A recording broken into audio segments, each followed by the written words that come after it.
जितना हमें करना था उतना नहीं हो पाया, लेकिन आंदोलन बरकरार जारी है। और इससे एक ज़रूर फ़ायदा होगा कि जो किसानों की एकता थी, आज सबसे पहले तो भगत सिंह जी को, शहीद आजम भगत सिंह जी को और उनके चाचा अजीत सिंह जी को मैं प्रणाम करता हूं, क्योंकि उन्होंने 1906 और 7 में जो आंदोलन किया था अंग्रेज़ों के ख़िलाफ़, ऐसे ही 3 काले कानून पर वो 9 महीने के बाद जीत पाए थे। तो वो 9 महीने में जीते थे, आज हमारा आंदोलन भी 9 महीने क्रॉस कर रहा है। वो अंग्रेज़ों के ख़िलाफ़ था, ये काले अंग्रेज़ों के ख़िलाफ़ है। तो लगता है ये काले अंग्रेज़ ज़्यादा खतरनाक हैं उन गोरे अंग्रेज़ों से। हरिंदर जी, कहीं कमी हो गई क्या आंदोलन में? नहीं, आंदोलन में कोई कमी नहीं, आंदोलन सही दिशा की तरफ जा रहा है। तो सरकार ने सुनी क्यों नहीं फिर बात? देखिए, तानाशाह जब बनता है और उद्योगपतियों के आदेश पे सरकार चलती है तो वहाँ ये दिक्कत आती है। तानाशाह तो नहीं लग रहा, अभी ओबीसी समाज ने रिजर्वेशन को लेकर विरोध करा तो उनकी तो बात मान ले नीट में लेकर। तो या अब मैं बता रहा हूँ, तानाशाह प्लस औद्योगिक घराना, उस रिजर्वेशन पे औद्योगिक घरानों का कोई हाथ नहीं था, लेकिन इसमें औद्योगिक घरानों का हाथ है कि औद्योगिक घरानों के बड़े बड़े सीलो बनवा चुका है ये, उनका बहुत पैसा इन्वेस्ट करा चुका है, उनका पैसे से ये सरकार बना चुका है। तो अब दोनों तरफ फंसा हुआ है ये, एक तरफ किसान की तरफ है, एक तरफ औद्योगिक घराने की तरफ है, इसलिए इसमें दिक्कत है। कारपोरेट हावी है सरकार पे। कारपोरेट हावी है, अगर कारपोरेट हावी नहीं होता तो कारपोरेट घरानों के बिल आने से पहले कैसे सीलो बन जाते हैं, बताइए आप। लेकिन कारपोरेट को क्या फ़ायदा होगा किसान से इतना ज़्यादा? क्या ज़मीन तो है किसान पे कीमती समझा जाए, और किस चीज़ से फ़ायदा होगा? किस, आपने देखा ना अभी जैसे आपदा आई थी, ये कोरोना काल आया, जितने भी कारपोरेट घराने हैं सबके औद्योगिक प्रतिष्ठान बंद थे, क्या चला? एग्रीकल्चर लैंड चल रहा था, एग्रीकल्चर लैंड नहीं, आपकी इकोनॉमी को कुछ थोड़ा बहुत सहारा दिया। तो वो ये देख रहे हैं कि इस पे कब्जा किया जाए, और इस पे कब्जा करने के बाद जब ज़मीन पे कब्जा हो जाएगा औद्योगिक घरानों का, तो ये लोग जो जितने भी लोग हैं ये बेरोज़गार हो जाएंगे। ज़मीन जाने का ज़्यादा डर, और जाएगी, कोई माई का लाल बचा नहीं सकता। लेकिन सरकार जब चाहे ज़मीन तो ले लेती है ना, मुआवजा दे, वो अलग चीज़ है। ये जब ज़मीन चली जाएगी तो ये सब बेरोज़गार हो जाएंगे, और तो सरकार इनको जो है फिर वे बहुत सस्ता रोजगार वे मिलेंगे मजदूर, और वो मजदूरी सस्ते में कराएंगे। और आप देखो ना, व्यापार करने के लिए उनके पास सारी औद्योगिक संपदा आ जाएगी, ये एग्रीकल्चर इसमें कितनी सच्चाई? अब कुछ लोग लिख रहे हैं कि दिशा से भटक गया किसान आंदोलन। कुछ दिन पहले बीएम सिंह भी कह के गए कि हमारे किसान भाई भटक गए हैं आंदोलन से। देखिए, अब एक चीज़ बताइए, मैं यहाँ 9 महीने से हूँ, और अगर मैं अपने घर जाकर के गलत शब्द बोल दूँ आंदोलन के बारे में तो मैं सही, और ये पूरे आंदोलन करने वाले गलत। पहले वो कह के गए, लेकिन अब कुछ और लोग भी कह रहे हैं, क्या वजह क्या है? ऐसा सच है क्या? वजह वो है कि जो स्वार्थी लोग होगा वो आंदोलन को बदनाम करेगा, जो निस्वार्थ भाव से आंदोलन में जुड़ा होगा वो घर तो चुप बैठ सकता है, आंदोलन के बारे में एक गलत शब्द नहीं कह सकता। जो निस्वार्थ भाव से होगा, और जो स्वार्थी होगा कि मेरा स्वार्थ इधर सिद्ध नहीं हुआ तो दूसरी तरफ जाऊं, उधर सिद्ध हो जाएगा, तो वे जो स्वार्थी लोग होंगे वो आंदोलन को बदनाम कर सकते हैं। डर क्यों नहीं है सरकार को? आखिर आप वोट नहीं देते क्या बीजेपी? देते हैं, तो अभी कुछ जयचंद हमारे बीच हैं, और जब से ये आंदोलन आया, जब से ये कानून आए हैं, तब से सरकार पे अभी वोटिंग का प्रभाव नहीं पड़ा है। जब एक देखो, अब 2022 का चुनाव आ रहा है, अगर इसमें किसान मजदूर सब एक होकर लड़ लिए और सरकार को हरा लिया तो सरकार पर दबाव आ जाएगा। शंका है क्या? अभी एक नहीं हुई क्या? शंका है क्या आपको? नहीं, अभी कुछ जयचंद है ना। लेकिन जैसी बात संजीव बालियान लग रहा, आप कैसा महसूस कर रहे हो? मतलब वो भी तो आपके बीच का ही है।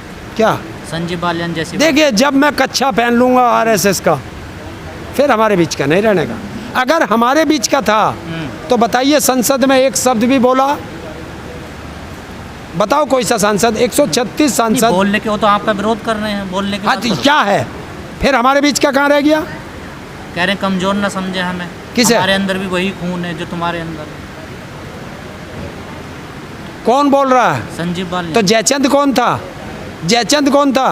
पृथ्वीराज चौहान का भाई था? हैं? था नहीं? तो उसमें भी तो खून वही था। तो जयचंद किसे कहते हैं? तो जयचंद जो कौरव और पांडव में युद्ध हुआ था, वे भी तो एक ही खून के थे। नहीं, आपको क्यों तो लगता ये है? धर्म युद्ध है, ये होगा।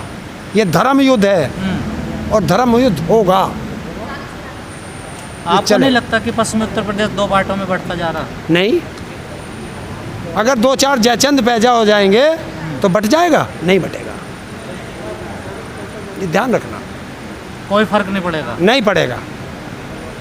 रिएक्शन तो हो रहा है ना। नहीं होता, नहीं होता।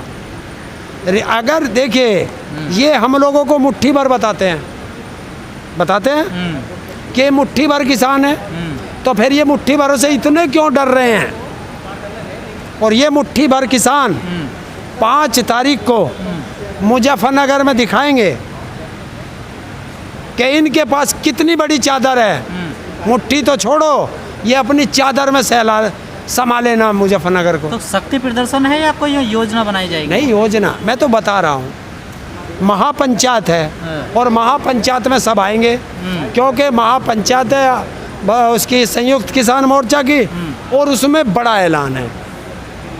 Mission UP, mission Uttarakhand, mission Punjab. इतनी भीड़ बुलाने क्या जरूरत है? 40 नेता बैठकर कर हम लेते। क्या, अगर कोई फैसला लेना तो 40 नेता कर लेते बैठकर, और सारे लोग मान लेते, और मान भी रहे हैं अभी तक भी। आपने कभी सरकार से भी ये सवाल किया कि भारत का इतना पैसा क्यों बर्बाद कर रहे हो? योगी से पूछा कि उत्तर प्रदेश की जनता का इतना पैसा क्यों प्रचार पे बर्बाद कर रहे हो? कि उत्तर प्रदेश को किसानों को, उत्तर प्रदेश की जनता को समझाना है या दिल्ली की मेट्रो को समझाना नहीं, है अगर या वो- कर्नाटक में समझाना अगर है? वो गलत है तो आप भी गलत होगे। हम गलत नहीं हैं, हम तो अपने किसान हैं, अपनी बात रखेंगे। जहाँ हमारे नेता इकट्ठे होंगे हम वहाँ जाएंगे, वो कोई बड़ा आदेश करेंगे। क्यों? हमें इसलिए जाना पड़ेगा कि हमारा ना तो मीडिया दिखाता, ना अखबार लिखता, तो हमारे देश के किसानों को पता कैसे चलेगा? तो हम वहाँ लोग सुनेंगे जा कर के कि हमारे नेता क्या आदेश मतलब कर रहे हैं। दोनों काम होने वाले हैं, शक्ति प्रदर्शन भी और कोई योजना भी बनाई देखिए, वो आप सोच सकते हैं, शक्ति प्रदर्शन को आप सोच सकते हैं, सरकार सोच सकती है। हमने शक्ति प्रदर्शन तो नहीं कहा। जाए। लेकिन मुजफ्फरनगर ही क्यों जगह चुनी आप लोगों ने? क्या? मुजफ्फरनगर ही क्यों चुनी महापंचायत के लिए? देखिए, हाँ, इसका बहुत अच्छा जवाब है। आज हमने मुजफ्फरनगर चुनी, अगर हम इसे बनारस में चुनते, आप लोगों ने बनारस ही क्यों चुना, ये कोई सवाल नहीं होता। ये कोई सवाल है? नहीं नहीं, हरियाणा भी चुन सकते थे, पंजाब। हाँ, मैं हरियाणा चुन लेता, तो आप कहते कि ये हरियाणा में ही क्यों चुना गया है? बताओ। ये मास्टर भी सवाल पूछता था कि इसने तेरा ही नाम क्यों लिया, इसका क्यों नहीं लिया?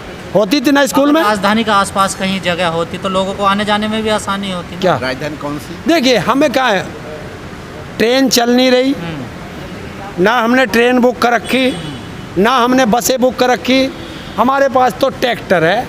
ये चुनाव की वजह से करी है। हाँ। क्या यूपी में चुनाव है। चुनाव तो उत्तराखंड में भी है, चुनाव तो पंजाब में भी है, एक ही साथ है। नहीं, दाव तो यूपी में लगा हुआ है ना। क्या? दाव तो यूपी में लगा हुआ है। नहीं, यहाँ तो करेंगे, मिशन यूपी तो चलेगा, इसकी चिंता क्यों मान रहे हो? पत्रकार किसान महोदय, पंजाब उत्तराखंड का नाम नहीं लेते ना, यूपी का नाम लेते हैं। पत्रकार महोदय, टो के मत पूछो। मिशन यूपी चलेगा, सरकार की खिलाफत करेगा किसान। पार्टी बनेगी क्या उस दिन कोई? नहीं, कोई पार्टी नहीं, पार्टी नहीं बना, नहीं, किसान पार्टी नहीं बनाएगा और ना। चडोनी जी तो कह रहे हैं चुनाव लड़ लो। वो देखिए, उनकी अपनी एक निजी राय है। चडूनी जी को वहाँ जो संयुक्त किसान मोर्चा है वो अपने आप समझा लेंगे। आप इस बात से बेफिक्र रहो, हम चाहे कुछ कहें, हमारा संयुक्त किसान मोर्चा लठ गाड़ के बैठा है, 40 नेता लठ लेके बैठे हैं। जो आदेश करेंगे सब मानेंगे उसमें, चाहे चढ़ूनी जी हो, चाहे राकेश टिकैत जी हो, चाहे राज्यपाल जी हो, चाहे अन्य 40 में से कोई सा हो, और चाहे हम हो और चाहे ये हो, सब मानेंगे। आपने अभी कहा कि जितना हमें हासिल होना चाहिए 9 महीने में उतना नहीं हुआ। हाँ, नहीं हुआ। क्या होना चाहिए था वैसा? और 9 महीने में ये हो जाना चाहिए था कि जो कानून है ये वापस हो जाने चाहिए थे। एमएसपी पे गारंटी का कानून बन जाना चाहिए था, और सरकार अपना काम करती और किसान खुशी खुशी अपने घर जाते। ये हो जाना चाहिए था। तो कुछ तो नया हुआ ना। संजीव बालियान आप लोगों से अलग हो गए, कह रहे हैं कप्तान साहब के सामने कि तुम्हारे बस की ना हो तो हमारे ऊपर छोड़ दो, हम देख लेंगे इनको। है कई संविधान है। अगर उसने ऐसा कहा है, नहीं ऐसा कहा है, सुन लीजिए, उसने ऐसा कहा है तो संविधान की शपथ लेके उसने कसम खाई थी। एफआईआर दर्ज हो जानी चाहिए थी या नहीं? आप लोगों ने करवाई एफआईआर? क्या? आप लोग क्यों? तो आप तो कह रहे थे, और किसको क्यों? कह रहे थे? नहीं, मैं नहीं कह रहा। संविधान में ये शब्द कहना, जब संविधान की शपथ लेते हैं, गैर कानूनी है। ये बाबा साहब के संविधान में लिखा है। तो इसके संविधान को मानते हो आप? कौन? आप अगर संविधान को नहीं मानते तो सड़कों पे पड़ रहे थे। धारा 144 लगी हुई है आईपीसी यहाँ पे। कहाँ? जहाँ तुम बैठे। नहीं है, धारा नहीं है। क्यों वो लग रहा बोर्ड देखो? कहाँ? बोर्ड लगने से आप डीएम से लिखवा के लाओ, धारा 144 लगी। हमने तो लिख कर दिया होगा, तब तो धारा लगी नहीं है, नहीं, ये तो पहले से लगा हुआ है। ये पहले से लगा हुआ है। ये धारा 144 पहले से लगी हुई है। और दूसरी चीज़, हम यहाँ आंदोलन करने के लिए नहीं बैठे थे। आज तुम आराम से पूछो, हम यहाँ आंदोलन करने के लिए नहीं बैठे थे। हम तो इस रास्ते से जा रहे थे, सरकारों ने रोक दिया, बैठ गए शांतिपूर्वक। और ये उसी बाबा साहब के संविधान में दिया हुआ है कि आप शांतिपूर्वक आंदोलन है। थक रहे हैं क्या किसान? देखिए, किसान न थकता है न डरता है। पर मनोबल तो टूट सकता है ना। कैसे टूट जाएगा मनोबल? है तो इंसान ही ना। देखिए, मनोबल हमारा तब भी नहीं टूटता जब हमारी एक फसल को आंधी तूफान ओलों से बर्बाद हो जाती है, पकी हुई फसल। हम अगले दिन उस खेत को साफ करते हैं, फिर अगली फसल की तैयारी में लग जाते हैं। चाहे वो भी नष्ट हो जाओ, फिर साफ करेंगे, फिर लगे रहेंगे। जब तक किसान जिंदा रहेगा, ना थकेगा, ना रुकेगा, ना मनोबल टूटेगा। चलिए, एक सवाल मेरा था ये, जब तक किसान हारेगा ना थकेगा, 2022 पे इस पर क्या प्रभाव पड़ने वाला है चुनाव में?